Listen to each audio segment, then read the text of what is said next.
ನಮಸ್ಕಾರ ವೀಕ್ಷಕರೇ, on spot ನ್ಯೂಸ್ಗೆ ಸ್ವಾಗತ. ನಾನು ಸಂಗೀತ.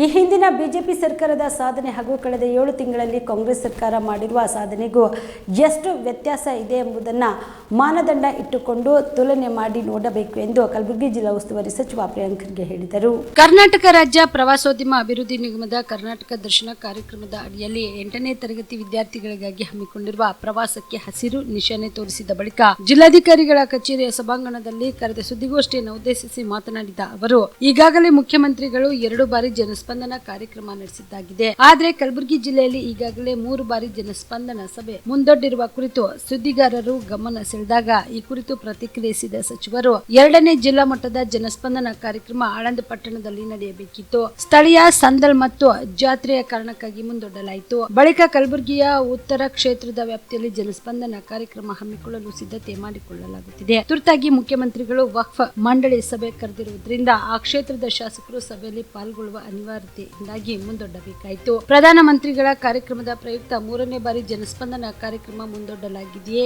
ಹೊರತು ಇದಕ್ಕೆ ಬೇರೆ ಯಾವುದೇ ಅರ್ಥ ಕಲ್ಪಿಸಬೇಕಿಲ್ಲ ಎಂದರು.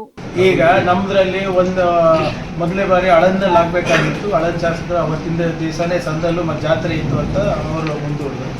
ಎರಡನೇದು, ನಾವು ಇಲ್ಲಿ 2 ಸರಿ ಮಾಡಬೇಕಾದಾಗ ಒಂದು ಸರಿ ಉತ್ತರ ಶಾಸಕರವರಿಗೆ ಭಾಳ ಪ್ರಮುಖವಾದಂಥ ಒಂದು ವಕ್ಫ್ ಮೀಟಿಂಗ್ ಇತ್ತು. ಮಾನ್ಯ ಮುಖ್ಯಮಂತ್ರಿಗಳು ತಗೋಬೇಕಾಗಿರೋದನ್ನ ಅದರಿಂದ ಮುಂದೆ ಇತ್ತು. ಅದಾದ್ಮೇಲೆ ಇನ್ನೊಂದು ಡೇಟ್ ಕೊಟ್ಟಿದ್ವಿ.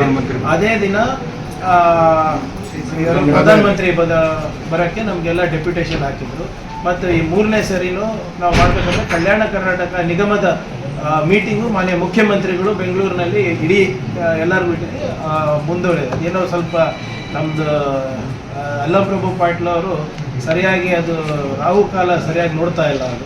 ಅದು ಆದ್ರಿಂದ ಆಗ್ತಾ ಇದೆ. ಈಗ ಮಾಡ್ತೀವಿ ನೋಡಿ. ಒಂದು ನಾನು ಹೇಳಿಕ್ಕೆ ಬಯಸ್ತಾ ಇದ್ದೀನಿ,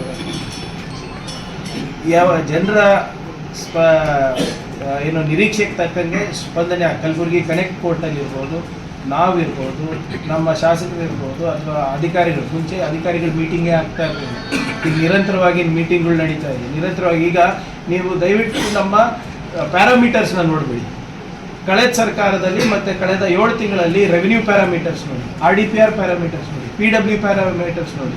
ಯಾವಾಗ ನಮ್ಮದು CEO ಮತ್ತು ಜಿಲ್ಲಾಧ್ಯಕ್ಷದ ಮೀಟಿಂಗ್ ನಡೀತದೆ ಮಾನ್ಯ ಮುಖ್ಯಮಂತ್ರಿಗಳ ಸಮ್ಮುಖದಲ್ಲಿ, ಮುಂಚೆ ನಾವು ಯಾವಾಗಲೂ ಕೆಳಗಡೆ ಇದ್ವಿ. ಬೀದರ್ ಯಾದಗಿರಿ, ಬೀದರ್ ಕಲಬುರಗಿ ಯಾದಗಿರಿ, ಬೀದರ್ ಕಲಬುರಗಿ ಯಾದಗಿರಿ ಇರ್ತಾ ಇದ್ವಿ. ಈಗ ನಾವು ಬಾಟಮ್ನಲ್ಲಿಲ್ಲ. ಈಗ ನಾವು ಭಾಳಷ್ಟು ವಿಷಯದಲ್ಲಿ ಟಾಪ್ 10ನಲ್ಲಿದ್ದೀವಿ ಸ್ಟೇಟ್ನಲ್ಲಿ. ಅದಂತೂ ಪ್ರಯತ್ನ ನಡೀತಾ ಇದೆ. ಏನು ಸಮಸ್ಯೆಗಳು ಮುಖ್ಯಮಂತ್ರಿಯವರು ಹೋಗ್ತಾ ಇದೆ ಸರ್? ಇಲ್ಲ, ನಮ್ಮಲ್ಲಿ ಯಾವುದು ಅಷ್ಟೊಂದು, ನಮ್ಮದು ಬರೀ 3 ಅಸೋಸಿಯೇಷನ್ದು ಯಾವುದು ಮುಂಬಡ್ತಿ ಒಂದು ವಿಚಾರ, ಆರ್ಟಿಕಲ್ 371 ಸಬ್ ಕಮಿಟಿನಲ್ಲಿ 2 ವಿಚಾರಗಳು, ಮತ್ತು ಒಂದು ಜೇವರ್ಗಿ ಯಾವುದೋ ಒಂದು ಶಾಲೆ, ಖಾಸಗಿ ಶಾಲೆ ವಿಚಾರ ಅಷ್ಟೇ ಬಂದಿರೋದು ನಮ್ಮ ಗಮನಕ್ಕೆ ಬಂದಿರೋದು. ಅದು ಬಿಟ್ಟರೆ ಕಲಬುರಗಿದು ಹೆಚ್ಚಾಗಿ ಅಲ್ಲಿ ಬಂದಿಲ್ಲ ಅಂತ ನನ್ನ ಅನಿಸಿಕೆ. ಬಟ್ ಅಂಥದ್ದೇನಾದರೂ ಇದ್ದರೆ ನಾನು ವೆರಿಫೈ ಮಾಡಿ ನಾನು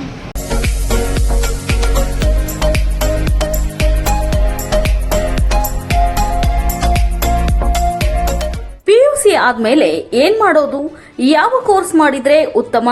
ನಮ್ಮದು ಪದವಿ ಮುಗಿದಿದೆ, ಆದ್ರೆ ಒಳ್ಳೆ ಸಂಬಳದ ಕೆಲಸ ಸಿಕ್ತಿಲ್ಲ. ಉತ್ತಮ ಕೆಲಸ ಸಿಕ್ಕರೂ ಯೋಗ್ಯ ಸಂಬಳ ಇಲ್ಲ. ಕೆಲವೆಡೆ ಯೋಗ್ಯ ಸಂಬಳ ಸಿಕ್ಕರೂ ಮಾಡುವ ಕೆಲಸದಲ್ಲಿ ತೃಪ್ತಿ ಇಲ್ಲ. ಇದಕ್ಕೆ ಏನ್ ಮಾಡೋದು? ಈ ಎಲ್ಲ ಪ್ರಶ್ನೆಗಳಿಗೆ ಉತ್ತರ ಆಪ್ಟೆಕ್ ಏವಿಯೇಷನ್ ಇನ್ಸ್ಟಿಟ್ಯೂಟ್. ನಿಮ್ಮ PUC ಅಥವಾ ಡಿಗ್ರಿ ಆದ್ಮೇಲೆ ಗಗನಸಖಿ ಅಥವಾ ಏರ್ ಟ್ರಾವೆಲ್ ಕ್ರೂಸ್ ತರಬೇತಿ ನೀಡಲಾಗುತ್ತೆ. ಪ್ರತಿಯೊಬ್ಬ ವಿದ್ಯಾರ್ಥಿಗೂ ಇಲ್ಲಿ ವೈಯಕ್ತಿಕ ಆಸಕ್ತಿಯಿಂದ ಪಾಠ ಮಾಡಲಾಗುತ್ತೆ. ಪ್ರತಿಯೊಂದು ವಿಷಯವನ್ನ ಪ್ರಯೋಗಾತ್ಮಕವಾಗಿ ತೋರಿಸಿಕೊಡಲಾಗುತ್ತೆ. ಈ ಸಂಸ್ಥೆಯಲ್ಲಿ ಮಕ್ಕಳ ಪರ್ಸನಾಲಿಟಿ ಡೆವಲಪ್ಮೆಂಟ್, ಮಾತನಾಡುವ ಶೈಲಿ, ಕೌಶಲ್ಯ ತರಬೇತಿ, ಗ್ರೂಮಿಂಗ್ ಅಂದ್ರೆ ಗಗನಸಖಿಯರು ಯಾವ ರೀತಿ ತಯಾರಾಗಬೇಕು ಅಂತ ತರಬೇತಿ ನೀಡುವುದಕ್ಕಾಗಿ ಪ್ರತ್ಯೇಕ ಕೊಠಡಿ ಹಾಗೂ ವಿಮಾನಯಾನದ ತದ್ರೂಪಿ ಸೃಷ್ಟಿಯ ಮೂಲಕ ವಿದ್ಯಾರ್ಥಿಗಳಿಗೆ ತರಬೇತಿ ನೀಡಲಾಗುತ್ತೆ. ನಿಮ್ಮ ಮಕ್ಕಳು ಒಳ್ಳೆಯ ಕೆಲಸ ಮತ್ತು ಉತ್ತಮ ಸಂಬಳ ಹಾಗೂ ಗೌರವಯುತವಾದ ಸ್ಥಾನದಲ್ಲಿ ಇರುವುದು ನಿಮ್ಮ ಆಸೆಯಾಗಿದ್ರೆ ತಡಮಾಡದೆ ಕರೆ ಮಾಡಿ ಇನ್ನೂ ಹೆಚ್ಚಿನ ಮಾಹಿತಿಯನ್ನ ಪಡೆಯಿರಿ. Aptech Aviation and Hospitality Academy, Gondhali Galli corner, above Union Bank, Samadevi Galli road, Belagavi 590001. Mobile number 761-930-3873, 973-132-1173 and 0831-421-3873.